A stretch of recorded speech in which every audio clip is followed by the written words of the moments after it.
Last night, the Boston Celtics got a massive win on the road in Brooklyn. I know you guys are probably thinking, how is it massive? It's against Brooklyn. Obviously, you never want to lose back-to-back games coming off the loss versus Atlanta, who are missing Trae Young. I would like to argue that they're a better team without Trae Young with the defensive length and versatility that they had without him. And usually, Trae Young's a guy that we like to target. So, alright, that's besides the fact, or besides the point.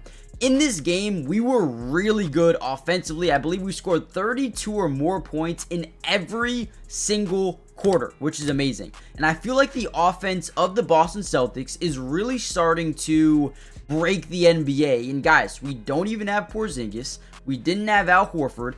In this video, I wanted to break down exactly what they're doing and showcase exactly what's happening. So right here, we're going to get a little screen by Neemias Queta. His job is to touch the back of Zaire Williams and kind of cut to the basket. Kind of one of those ghost screens that forces Nick Claxton to hedge over and forces, Zaire Williams to not even think a screen is coming so he doesn't fully commit to the switch, right? So boom, touch the defender's back, roll to the basket. That is what Neemias Queta is supposed to do. Now, when you get that action alone, that is going to cause a ripple effect of rotation from the defense, right? Now, normally it comes from the weak side corner, which is going to happen here. Cam Johnson has to rotate to the paint. Reason being is because now you have a roller in Neemias Queta who is wide open, rolling to the basket if the weak side rotation is not there.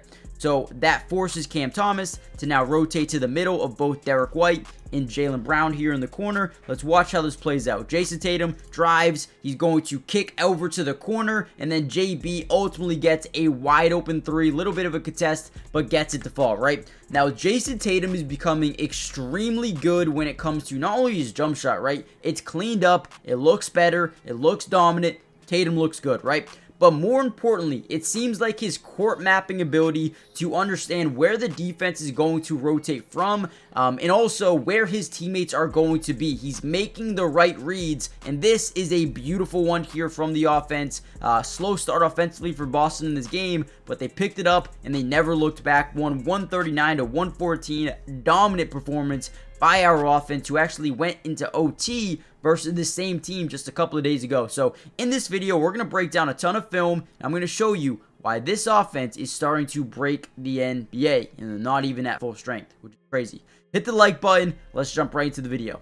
Alright, here's another play I really liked for Jason Tatum. We're going to get an off-ball screen. I love how creative Joe Mazzulla is in terms of getting guys open, getting guys switches, and using certain guys as screeners, right? So we're basically going to get a DHO, a handoff here for Jason Tatum coming off a Peyton Pritchard screen, which is unbelievable, right? Would you ever think that Peyton Pritchard would be a screener?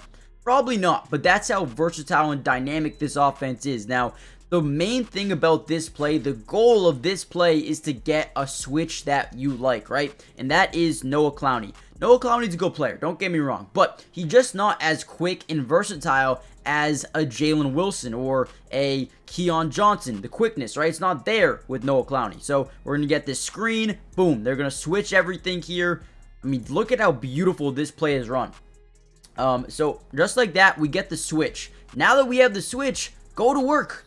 Go to work. Do not pass out of this. You don't need to, right? So isolation, maybe you have Neemias for a second. Step back, get in your bag, easy money, pull up three, beautiful. Let's go, man. These are the plays that I love from Boston. It's simple. Get the mismatch and take advantage of it. And I get it, right? A lot of the times, we as Celtics fans complain about ISO basketball, but when you have a guy like Jason Tatum, when you have a guy like Jaylen Brown, sometimes what you need to do is get them in these mismatch situations and take advantage of that. However, what I will say is when Porzingis is healthy, when Al Horford is in the lineup, we turn into one of the best passing basketball teams in the NBA, and we don't settle for too many ISO situations. But again, I don't mind when we do if it is a mismatch, right? Right here, definitely a mismatch and definitely A great shot by JT. All right, what has been another thing that we have been preaching a ton so far this year, or at least me, and I know Joe Mazzulla and the team is as well, is pushing the ball in transition, right? So JB gets it way in the backcourt, move the ball up, right? You don't have to be the one to take it up, as long as you can apply a little bit of pressure to their defense and not let them set up. That's huge. So JB toss it up to Payton Pritchard. Now just go, right? Something is going to open up, right? So we see all these guys around the perimeter, all of their guys. We drive into the paint. We cause this crazy, right, rotation from 3 players here. Nick Claxton, Jalen Wilson, Tyrese Martin, and now we have Neemias, we have Sam, all open right now. Obviously, Neemias is not a 3-point shooter, so kind of just a distraction here. Pritchard makes a great pass, looks over to Neemias, kicks it to the corner, and Sam Hauser, probably one of our best standstill shooters in the game.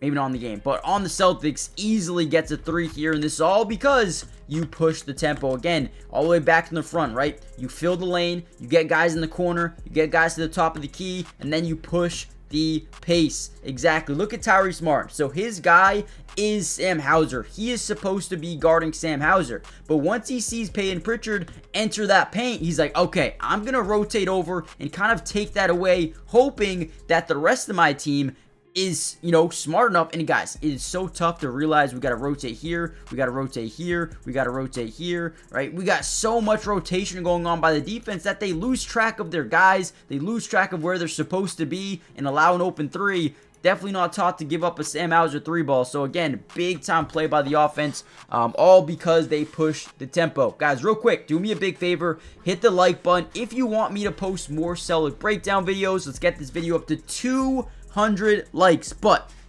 more importantly, make sure you guys subscribe to the channel if you're new. It is free. It doesn't cost anything to subscribe. And get this, we're going to be live streaming almost every single game this season.